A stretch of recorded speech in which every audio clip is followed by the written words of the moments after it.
réellement qu'il est le roi. Alléluia. Alors, la première chose de ça que je voudrais, avant de répondre à cette question, est que sachons tous d'abord que le Père, Dieu Tout-Puissant, est glorifié lorsque la vie du Fils se multiplie dans notre vie. Alléluia. Est-ce que je peux répéter ça? Le Père est glorifié lorsqu'il voit la vie du Fils est en train de se multiplier dans les enfants de Dieu. Alléluia. Je reviens sur le passage très courant de notre école de dimanche. Car Dieu a tant aimé le monde, il a donné son Fils unique, afin que quiconque croit en lui ne périsse point. Alléluia. La joie du Père, c'est ce qui est en jeu. Alléluia.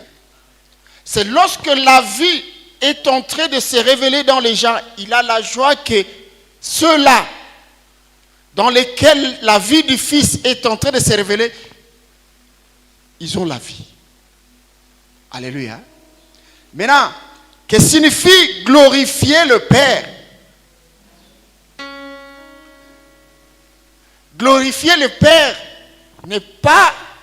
ne signifie pas faire de grandes choses pour Dieu, de grandes œuvres pour Dieu. Mais tout ça, ce n'est pas mal. C'est bien lorsque c'est le résultat de quelque chose. Mais glorifier le Père n'est autre que permettre que la vie du Fils coule librement dans vous et dans moi. Alléluia. Lorsque la vie du Christ coule librement, nous glorifions le Père.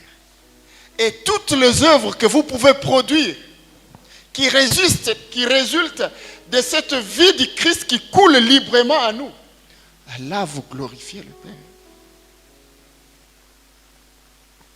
Alléluia. Alléluia. Vous savez, la plus grande évidence de la foi n'est pas l'intensité de nos œuvres. La plus grande évidence de la foi, ce n'est pas l'intensité des paroles. La plus grande évidence de la foi, ce n'est pas l'intensité de prière. Alléluia. Mais la plus grande évidence de la foi, c'est le lien avec Dieu. C'est la constance de vie transformée. Lorsque nous sommes transformés et que nous maintenons en constance cette vie, c'est là que nous pouvons dire que nous avons la foi en Dieu. Alléluia. Vous savez, il y a une différence entre être attaché et être lié. Alléluia. Il y a une très forte différence entre être attaché et être lié. On peut être attaché sans être lié. Une branche sèche peut rester toujours attachée à l'arbre, alors qu'il n'est plus lié à l'arbre. Est-ce que je me fais comprendre? Elle reste attachée à l'arbre. Et vous verrez même, c'est une grande branche. Mais si un petit rien touche ça et ça tombe. Parce qu'il n'est plus lié. Il reste attaché. Mais une branche liée, la vie de l'arbre coule dans la branche. Alléluia. La vie coule. Alléluia. Vous savez, le monde est trop attiré par les talents. Le monde aujourd'hui est trop attiré par les talents. Ce n'est pas mal d'avoir le talent parce que le talent aussi vient de Dieu. Alléluia. Mais Jésus ne voit pas le talent. Dieu n'a pas besoin de talent. Il nous donne, il ne se répand pas ce qu'il dit. Dieu a besoin de fruits. Or, on ne peut donner, la branche ne peut donner de fruits que lorsqu'il est lié. Parce que celui qui produit le fruit, ce n'est pas la branche, c'est l'arbre. C'est la sève de l'arbre. Alléluia. Tu as besoin de fruits. Or, le fruit témoigne une branche qui demeure. Alléluia. Demeurez en moi. Si vous demeurez en moi et que mes paroles demeurent en vous. Vous savez, les paroles n'ont pas été données ou être écrites pour être lues. Dieu n'a pas inspiré les paroles pour que nous les lisons. Non. Dieu a inspiré les paroles pour que nous puissions les absorber. Alléluia. Les paroles ont été données pour que nous puissions absorber ça. Pas pour que nous puissions lire. Donc, lorsque vous lisez la parole et que cette parole ne produit pas quelque chose dans vous, alors vous ne l'avez pas lue. Il faut qu'elle soit absorbée. Et lorsque la parole est absorbée en nous, elle commence à imposer une loi, à imposer une conduite, à imposer une vie. Si la parole de Dieu, lorsque vous la lisez, elle ne vous donne pas quelque chose de vie nouvelle, alors on ne l'a pas lu. Alléluia. Alléluia. Vous savez, lorsque nous lisons la Bible, sans que la Bible ne nous lise, alors on ne l'a pas lu. Alléluia. Il y a combien qui lisent la Bible ici? Alléluia, que Dieu vous bénisse. L'idéal de la Bible est que la Bible nous lise. Pas seulement que nous puissions la lire. Donc, le premier indicateur de la personne qui lit la Bible, c'est se retrouver dans la Bible. Donc, si la Bible ne te lit pas, alors tout ce qu'on peut dire, on peut prétendre faire, c'est encore en hypothèse. Alléluia. L'autre chose très importante qu'il faut savoir, vous savez, le plus grand ennemi de la vie spirituelle, alléluia, le plus grand ennemi de notre vie spirituelle. Et avant que je ne dise ça, vous savez, frères et sœurs,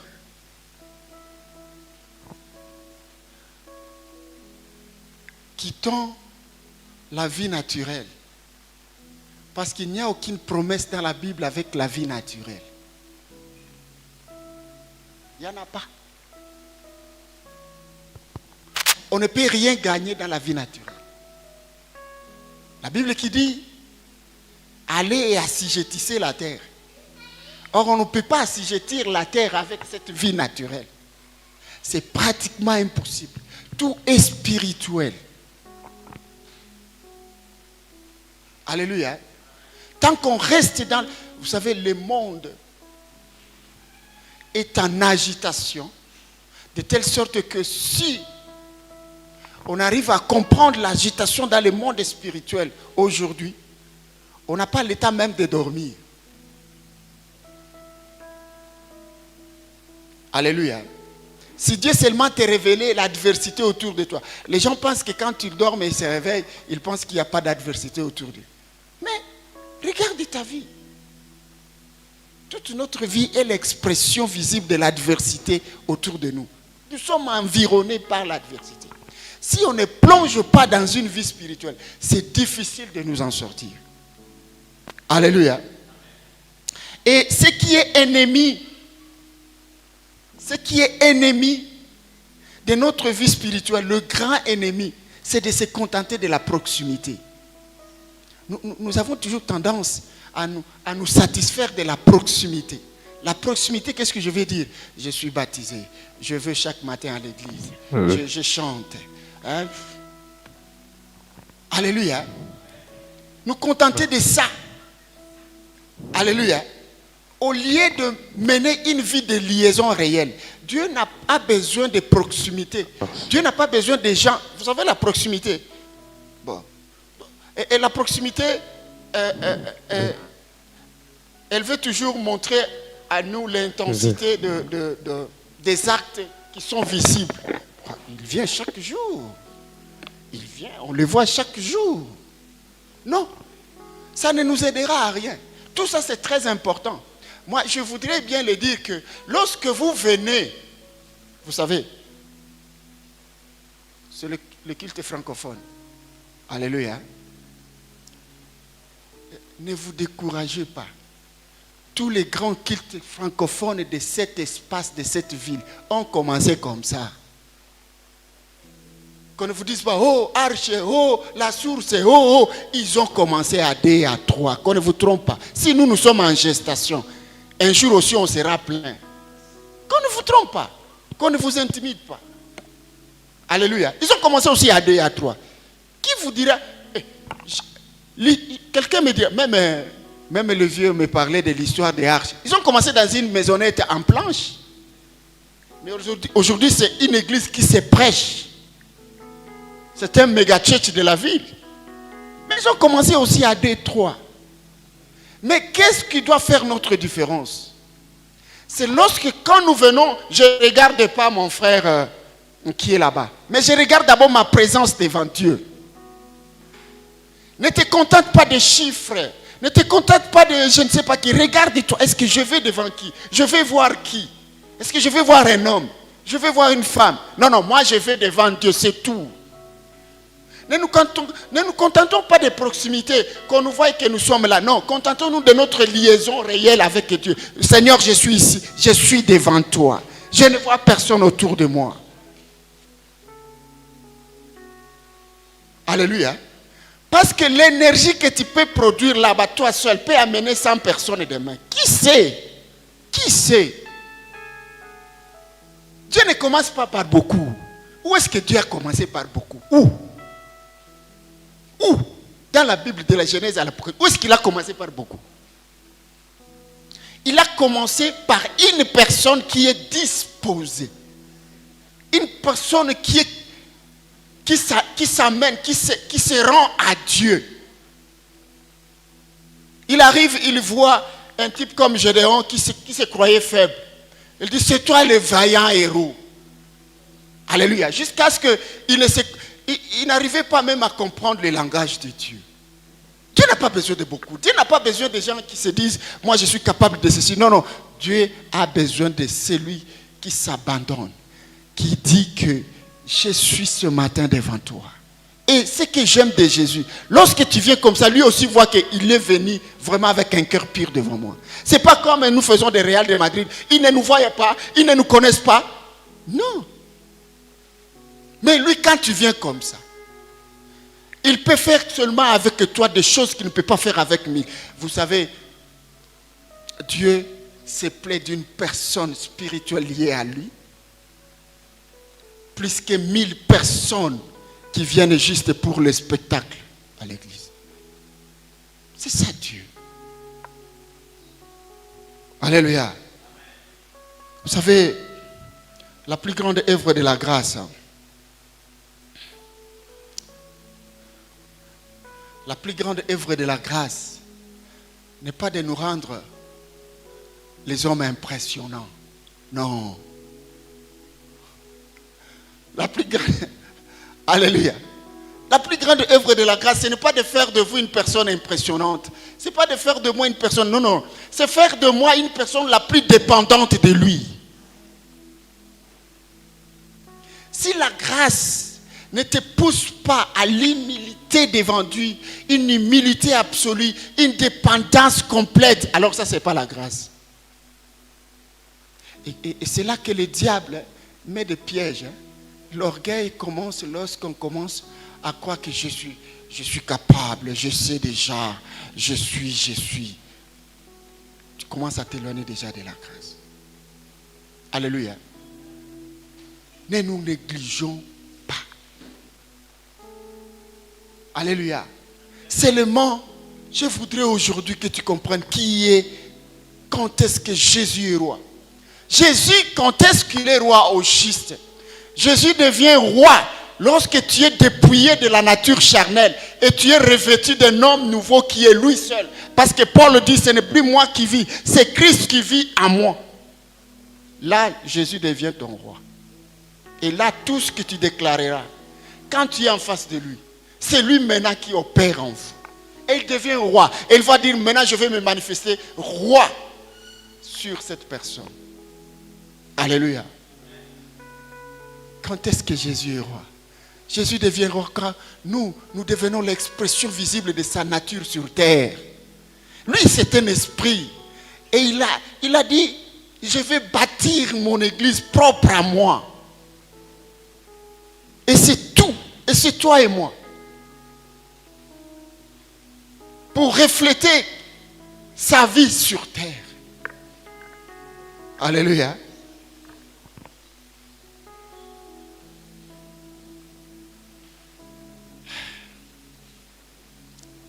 Terminons en disant, ne disons pas que Jésus est roi par tradition. Alléluia. Évitons de dire Jésus est roi par tradition, par leçon apprise. Non, parce qu'on m'a appris il est le roi. Il n'est pas roi alors. S'il est encore roi, juste par tradition ou par connaissance et superficielle, alors il n'est pas roi. Jésus est roi lorsque il devient une expérience personnelle. Pas une expérience commune. Non. Pas une expérience familiale. Non. Une expérience personnelle. Là, il est roi. Alléluia. Nous allons tenir debout juste une minute. Il y a 3 pendules et 3 heures. Je ne sais pas si c'est Ouzbékistan et la RDC, c'est où. Là, c'est peut-être... c'est pas où. Juste une minute. Essayez un peu de revoir. Revoyons ensemble notre vie.